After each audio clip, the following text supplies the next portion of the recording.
இந்த கொடூரமான காட்சிகள் எல்லாம் தொலைக்காட்சியில் பார்த்தபோது எனக்கு மனசு கேட்கல, வீட்டில் இருக்கவே என்னால் முடியல.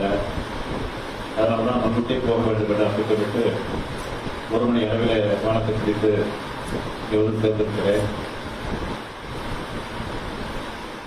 ஆகவே மீண்டும்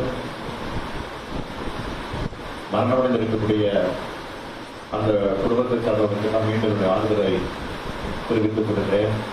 காயமடைந்தவர்கள் விரைவில் குணமடைய வேண்டும் என்றும் என்னுடைய ஆசையை வெளிப்படுத்துகிறேன். என்ன காரணம் நினைக்கிறேன் சார்? முதல் கட்ட விசாரணையில இது என்ன காரணமா இருக்கும்னு உங்களுக்கு தெரியும்? இதுதான் உயர் நீதிமன்றத்தினுடைய ஓய்வு நீதிபதி தலைமையில ஆணையம் அமைக்கப்பட்டிருக்கு. அந்த ஆணைய விசாரித்து உங்களுடைய சொல்றேன். இதுக்கிடையில நீங்க கேட்கிற மாதிரி அரசியல் நோக்கத்தோடு எதையும் சொல்றது கூட திருப்பி தான் சொல்ல போறேன். ஆனா ஆணையம் அதுக்கெல்லாம் அமைச்சிருக்கிறோம். அந்த ஆணையத்தின் மூலமாக உண்மை வெளிவரும். அந்த உண்மை வெளிவருவதை நிச்சயமாக உரிய நடவடிக்கை வெளிவரும்.